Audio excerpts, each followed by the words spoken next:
This is the People's Water Board Coalition's Water Wednesday webcast for August 2nd.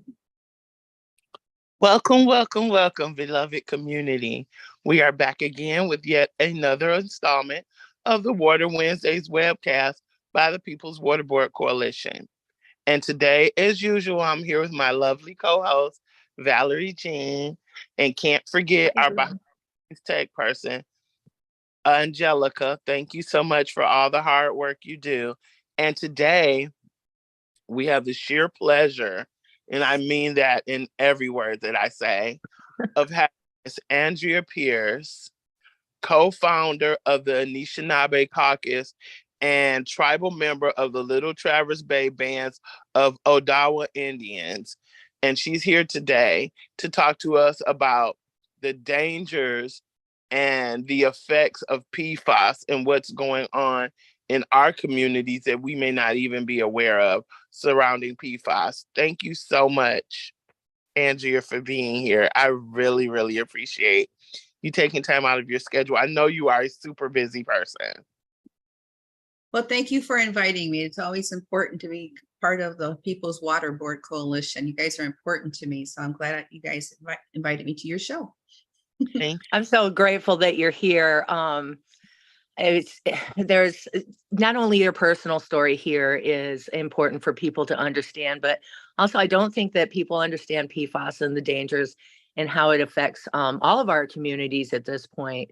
We're really in a situation. So you being willing to share your story and talk about what you've learned is really, really epically important. And it's a short show, so I'm gonna jump right in.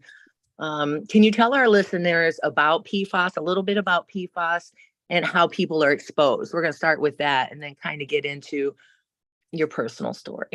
Okay. Yeah, PFAS they term it a forever chemical, but it's actually a whole bunch of chemicals. There's like not just one that's a PFAS. There's like thousands of PFAS and PFOs.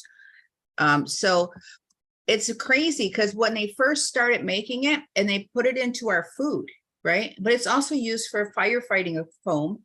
It's put into like Teflon pans. So if you don't want something to stick, you put it on it. You use the PFAS, right? So Scotch Guard to make your shoes waterproof or your leather jacket waterproof or protect your furniture. That's got PFAS in it. Dental floss has it. Remember, I don't know if you guys, the age on everybody, but when I was growing up, at one point we used to get, back when McDonald's wasn't poisonous, we'd get McDonald's burgers and on the paper would have the cheesy paper and it would stick to it. And it was the best part. And we used to, crazy enough. And we used to eat that. And then all of a sudden one day it stopped sticking because they put the PFAS on there. It's in our pizza boxes to keep the cheese in the pizzas from sticking so that we can have the whole thing. It's just everywhere now. And they started that, I believe it was in the 1950s, they started putting in. I'm not that old, but I think it took a while for them to start, putting it into everything that we use. Because that's what we tend to do. We find something's good and does great work, and then it's good for everything, and we slather it everywhere. And we really need to be more careful about that part of it. Yeah, because there's definitely warning signs ahead of time that PFAS is going to be a serious situation. There was definitely beforehand warning signs, right? Yes, and now it's in our water too because it has leached in there when the firefighting foam. I'm assuming it's the firefighting foam that did it. Or maybe it could be 3M when they made it and dumped it into the waters and stuff because we don't have enough regulations on what's being dumped into our waters. Don't get me started on that one. Yeah. I think it is, you're right, that and like around Camp Grayling, it was the bombs and stuff that they were testing, right? Like it was like, and that's how it was getting into the water. So there's a lot of ways for it to happen, right? Right. And where it impacted my family the most was in Pellston, Michigan. It was a town of like 1,500 people, which I believe is mostly indigenous, but we have an airport there. Pellston Airport? We have an airport. And my family is so close to where we live, to my family's houses. I got aunts, I got cousins, my sisters and brother are up there now. And it's always, airport has always been there. And now we're finding out that when there was 2018, I think it was, when they first found out that it was a science project for the high school. And my cousin's daughter was actually on the team, and they wanted to test the water, and they tested it at the local Head Start and found out it had very high levels of PFAS. And this is when we first started. We led that. It was a Michigan. high school science. Mhm. What? Yeah, that was how Wow. we found out. This is mostly well water, and we don't test well water. Very Wow. rare is well water tested, because I don't know why. I'm assuming that the last administrations, from what I've read, thought that since they didn't pay into the system, that their water shouldn't be tested. But it's impacting people all over the state, them not testing. Yeah. So what's happened is that they found out, and it was at the local Head Start, the tribal Head Start, that they found out. So they immediately brought in the water bottles you couldn't use. They couldn't wash your hands or anything anymore. But at that point, it's too late after they've been exposed for God knows how long. And we don't know. Thinking that because I was thinking like they have no idea how long people have been ingesting this chemical since it was put into all of these foods and packagings and cooking utensils and things like that. And I know with And in this case, coming from the airport and the way, like all of the stuff that they use at the airport. And I know with lead, as you boil the water with lead in it, it actually increases it. So I'm wondering if using like those skillets increase the amount of PFAS that you're ingesting because you're cooking your food in that skillet. Yeah. And that happened too. My aunt, she went to the PFAS meeting, and I went up there to visit her later on, like maybe a year or so later, because we had COVID impacted that too. Don't forget, we ended up with COVID during this. This town just found out that they had PFAS, and then a short time later, COVID hits. So, they were getting water dropped off at the house for a while, because then there's money. But the bad part was that Emmett County decided that the people in that town, it's a village, should only have one under-the-counter water filter. Not the house filters. Because everybody's saying that as long as you don't drink it, you're fine. But I know for a fact my body is a sponge. My body is a sponge, and I am mostly water. I soak in more water. So how is that even? I don't understand the thinking behind that. Well, it doesn't make any sense either, because if you're thinking now, lead's a heavy particulate, and we know for a fact that when people were taking showers, it was soaking into their body. So PFAS isn't even heavy particulate; it's a bunch of chemicals, right? So for a fact that it's soaking into your body. It. Yeah. And there's no way around it. And it's like I was saying, this is the aquifers. Okay, this isn't municipal water. This is the aquifers. And if you look where Pellston is, you can see that it's not at the edge of the state, along the water line. It's in a little bit. We're like 17 miles from Mackinac. So that's a long way for PFAS to travel, with the water coming into it there and then coming into the town. They're assuming that's where it got it from. They said Lansing was fine, but who knows? At this, I don't really trust them. And by them, I'm saying Eagle and the EPA, because they're not helping in Emmett County. I just don't think that they're handling us in a good way for people who are poisoned and contaminated. Yeah. So what happens is at the beginning, they were dropping off water. Well, that became a little bit, once the grant started running down, then they had to come pick it up. The citizens did and then it changed to during certain times, which if you're working makes it hard to be there, because it's during hours, because they don't want to pay overtime if you're cutting money from a project. And so there's water stations set up that people have to go to now. It was being delivered, but now they have to go to a water station, and they've limited the times that people can go. Precisely. And then my mom's boyfriend, he's in his 80s. He would go get the water. So he'd go get a case of water, right? And that's, the two of them, that was what they got. And it's all he could handle. They'd put it in his car. He'd come home, and how's he going to get how's an 80-year-old man who had knee surgery and walks on a cane going to get a case of water into the house? Yeah. You want to know what he did? He pulled it with his cane, and he came up the ramp with it, or pulled it up the little steps, and into the dining room area. Never made it to the kitchen. It was in the dining room area because that was the furthest he could make it. Wow. That's what happens. My aunt That's- can't I mean- lift. She has to have somebody drop hers off. So my other aunt will pick her water up so that she doesn't, because she's got eye problems and had eye surgery, so she can't lift that. So she has to And a have case of somebody water go- isn't enough anyway. You for every person every day. And this, you're not even talking about cleaning your surroundings or washing your clothes or anything. We No. did the research. You got to have 5 gallons a day of water. Every person got to have 5 gallons a day to kind of stay healthy. And like I said, that's not even. So imagine each person 5 gallons a day. And that water isn't even, it doesn't even compute. That's not even enough. There's no It way makes no that's enough. sense. That's just an average. And if you look at the film Who's Water, they show families in Kentucky who the coal mines and everything had poisoned their water, the coal runoff. And this one gentleman says well, of course he has children in the house, but still the number of cases that he buys just for them to drink and bathe with is preposterously high.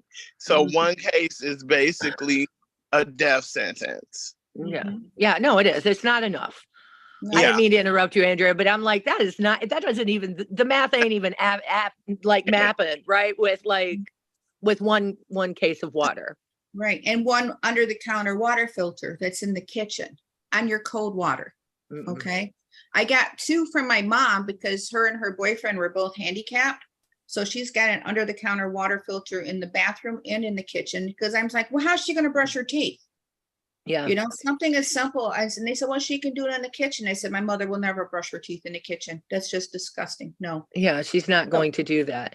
No. Andrea, do we know for a fact that, or is it proven? Because do we even know that the filters are filtering out the PFAS? They were Aquasana filter, and that is the one that's supposed to be able to. What's it called? Aquasana. Aquasana filter. AQUASANA. They're the ones that are supposed to be able to filter out the PFAS. So I have them here. So, but I'm querying, Andrea, how do you filter out a forever chemical? There's that. Yeah, there's questions. I got questions. Also, But were that's the those one that's recommended? Even Aquasana on their website says they filter out PFAS. At least they did. I haven't checked it recently. Were those They provided did to do- residents? What was that? Were they provided to residents, or they had to buy their own? No, the one under counter water filter was provided to the residents, like I said. From the city of Pellston. Yeah, the village. Yes. Okay. Which is not enough. They need It's more. not enough. Plants are dying out there. My aunt's cedar tree is dying. You look around, it's just, anything that uses water is basically dying. Right. Andrea, the next question's hard.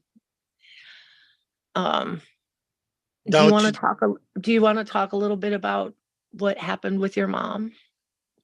Sure.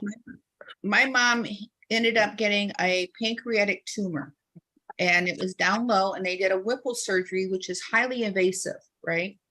And she survived that. She was healing great. So then we go in to get her release from the hospital. She came down here to U of M because at first they were saying it was cancer. Then one hospital said there was cancer. The other hospital said it wasn't. So we brought her to U of M. When my family gets sick, we go blue. Okay, that's just where I'm at with it. And so she came down here, and that was part of our condition of moving up north, was that if anything happened to you and you got sick, you come down here, because the hospitals up there are okay, but I don't trust them as much as it's a trust thing. So she came down here, and they got rid of the tumor. She went through the surgery. It was exemplary. We thought she was golden. And she went in December to find out, to get her release from care, and they found cancer. They found it in her liver. And December. So that was a great Christmas present. But we were thinking, well, it's the liver. They can cut most of that out and it can regrow, right? No, there was too much. In that 3 months from September to December, she had a lot of cancer. And by January, it was 4th stage, which meant it went to another organ. So it was in her lungs. So at that point, it's like, okay, what do we do now? You know, so she went through chemo. She did all that. She did everything she was supposed to. And in September, she was just done. It was just horrible. She was in a lot of pain. I don't know if anybody's been through cancer, but everything causes, I don't know how to put it delicately. Everything causes diarrhea. Okay. So you're sitting there in pain, you're dying and trying to run to the bathroom every few minutes, you know, and it doesn't seem, you would think, oh, that's not a big deal, but it was explosive. It was horrible. And she was in a lot of pain. Sometimes she didn't make it. It was a horrible situation. And there was nothing that she could do. This was a battle my mother could not win. And you know, she tried and tried and tried. And finally in September, she was done. And she passed away a week before her birthday. She would have been 78 and she didn't make it. So, you know, that brings a lot of questions up. You know, my mother was literally killed for drinking the drinking water that was provided from her home. You know, beautiful spring aquifers, right? Everybody says, you know, they're artesian springs and the cold water and how wonderful it is. Yeah, it could possibly kill you. And that's something people need to be aware of.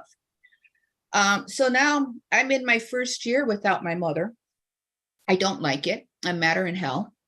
And I'm trying to use this negative energy that I'm feeling and putting out to make changes that are good for other people. Because that's how, you know, I don't want to have hate in my heart. I don't want to be mad all the time, but I really don't want other people to suffer. I still have family up there. And this is one of 200 sites. All right. 200 plus sites, I believe now. So there's a lot of people being impacted. This is on tribal lands. I think that we should, tribal citizens should be tested. I think all citizens should be tested right now for PFAS. And so we can have a marker where we are at now so that when we get it, we know when the threshold is. Because how much PFAS do I want in my water? Zero. Yeah, that's another thing is they put out some sort of, I don't remember what it was, some sort of ridiculous like parts per billion where it's okay. Yeah, no. Yeah, on no. top of everything else. I mean, it'd be different. I don't know if it would be different, but considering how many places we're getting PFAS from, you know, it's a toxic, carcinogen. How's that? Yeah. So yeah, this is my mom. She is gone. I am now under 60 years old and I am the matriarch of my family. I do not know enough to run my family or teach them, or, you know, there's a lot I'm missing. I won't have my mother for birthdays or Christmas anymore. I mean, just day to day. Something great happens, you call your mother because that's your support system. Not mine. Mine was killed for drinking water. I am just, like I said, I'm very upset by it. Yeah. So what I've been doing, positive energy, is I joined the Great Lakes PFAS Action Network. I think everybody should join the Great Lakes PFAS Action Network. The lady who I've been working with is Erica Bloom. She's actually in my subdivision. So that worked out nice. And we're working on bills because I'm co-founder and chair of a caucus. So for me, I need laws to fix this. I need laws to make sure people don't go through this. We're working on the polluter pay law, which I believe Senator Irwin has put out at least twice that I know of that is not getting passed. So that needs to be passed. Polluters, the people paying for that, who made this mess, should be the one have to fix it. And we should determine when it's fixed, not them. That's my big thing. We learned from Enbridge. They determine what's fixed and what's not, and what's clean and what's not. And we need to, as citizens, stand up against that. We need to be able to provide safe water to impacted communities. Make sure they have safe water at no extra cost. That's right. How can we, you know, how it's just ridiculous. And I do mean safe water. I don't mean bottled water that Nestle has said they don't test. That's right. We have gone through this before with bottled water, right? We know they're not testing it. They're just bottling. So I want that. Or bottled water in general. Yeah. To have clean access to our aquifers and our municipal water, period. We should not be forced into the deal with the devil to get bottled water from Nestle anyway. Yeah, and even though they changed names and sold that part of the company, I'm still boycotting them. They started this crap. That's Oh, right. yeah, Eating right. anything Nestle, and I don't buy bottled water anywhere. I bring my own because somebody somewhere is fighting for their water that was stolen. That's right. So we Absolutely. prohibit. We got a bill out there that we're working on right now to prohibit the sale of PFAS products. Okay, we see prohibit the sale of all PFAS containing products except when no safer alternative yet exists. I don't know what would not exist. I mean, we got pans that don't have it. We got dental floss. Heck, at this point, I use sewing thread rather than use that crap.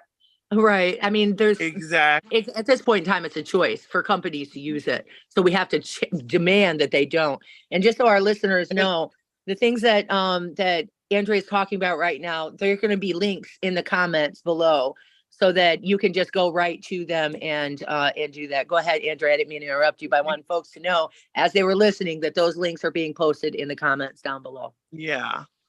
And then Go ahead. we have to find PFAS disposal methods that will not unjustly burden communities already near disposal facilities. I mean, seriously, we need to ban the incineration of PFAS waste. We got to watch how we're burying it. I mean, we got all these filters, right, with the forever chemical in it. What are we doing with them, right? So this is another case where fixing the problem that was created may actually make another problem. Absolutely. Which is what we're talking about next week. I just want to tell people, trust me and believe me, I'm an old Southerner, okay? It's nothing better than a good cast iron skillet with some butter in it. You do not have a nonstick pan so you can slip your eggs and your toast right off your pan. Yeah, that's okay. I'll let it stick and burn.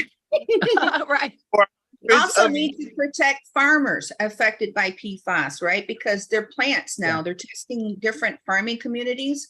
And there's one of the people who's in the Great Lakes PFAS Action Network actually allowed them to test, whereas the other community members said, no, you're not testing, and walked away. He said yes, and now he can't sell his farming, his product, because they found PFAS at unsafe levels. Everybody else can because they didn't find it. Okay, so that's not fair to these small farmers. No. Okay? I mean, I don't want to eat PFAS food, but realistically, we're gonna have to work a way to give them a financial safety net. They should not have to worry about that. If I find out there's PFAS on my lands, I can't. How am I going to feed my family? That should not be an issue in the great United States. Right. Well, and it's not the farmer's fault. Right. It's corporation's fault. It's government. It's the EPA's fault because they they constantly let them go out of compliance over and over and over and again. They protect them. It's the EPA's fault. It's the corporations who are like, yeah, we don't have any regulations on this. Yay, the EPA is not paying attention to us. Let us just do what we want.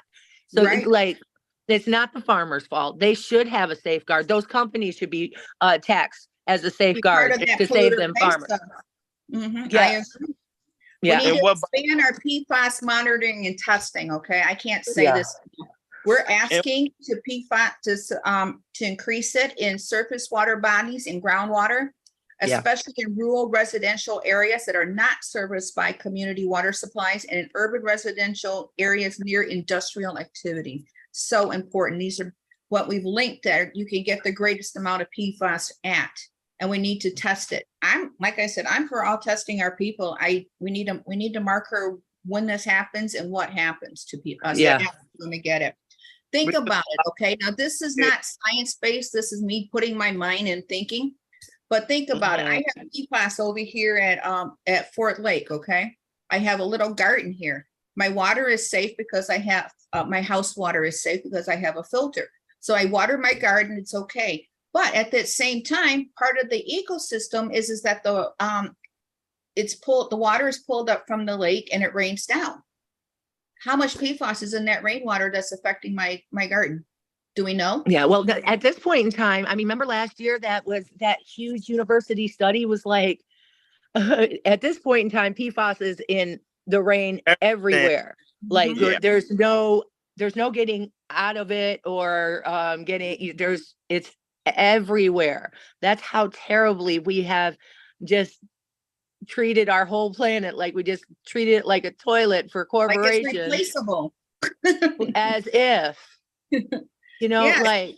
This is, if you look at it, for hundreds and hundreds of years, people have lived on this planet, on this being, Mother Earth, without the usage of all of these chemicals. And even if you look today in modern time, in some other countries, these chemicals and the usage of them are banned. Mm-hmm. Just the United States, it's just like, let's go full-fledged and destroy everything. Yeah. And now let me put in a good news though, because I just saw this week that Governor Whitmer did sign a bill that allows for us to make rules and laws and regulations higher than federal. We didn't have that before. That it's new. So we were stuck with any, if they had a bill, if there was a law about something, we couldn't go stricter than them. We can now. We can ask for everything we want, and we got the trifecta. Everybody needs to get involved. We really do. Get involved politically. This is how we're going to make change. We got to make this crap against the law. I don't want to go to funerals. I don't want to lose any more of my family. I really don't. I've lost my mom, my sister, my brothers are up there, my sisters and my brother, my aunts. I got cousins living up there. I'm here and over here. We have it. We have this lake by my house is contaminated. My daughter's out in her area. They might possibly be contaminated. She moved away from an area that was contaminated. Now she may be in another one. So we need to hold them accountable. That's where I'm at. We created a caucus to give people rights, the Anishinaabe caucus. Join us. You don't have to be Native to join. So come join us. We're doing a lot of good work, and we need to make. How can Andrea, how can people join? That's in the comments down below too, right? There's a there should QR be code there. Mm-hmm. There should be a QR code. Yeah. Check out our website. We've got a lot of good things coming up. We're gonna have a powwow on the state lawn for Michigan Indian Day. I believe that's the first time this has happened. I've been checking around, and people who have been here a lot longer than I and have been involved are saying, no, this is it. This is where we are coming into this. We are being welcomed into this, and we have Hobby Day. What was that? I said it's our season. Let's do it. Mm-hmm.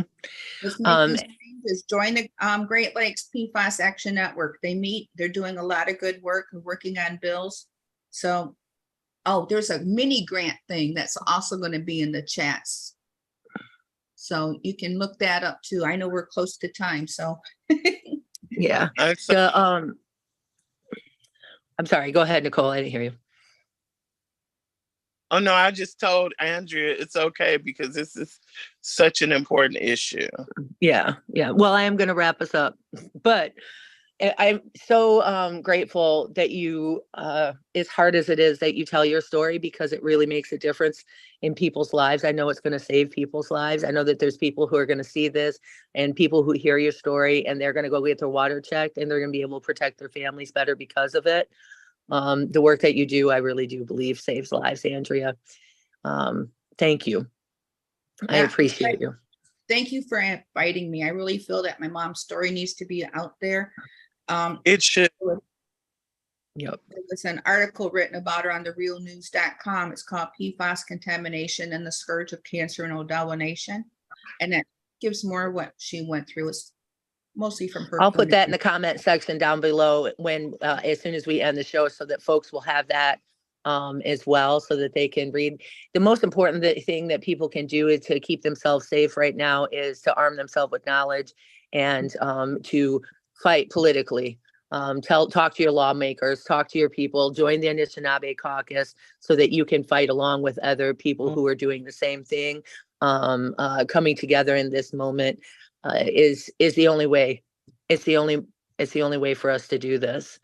Thank you, Andrea, for coming. Thank you, Nicole, for always going on this journey with me.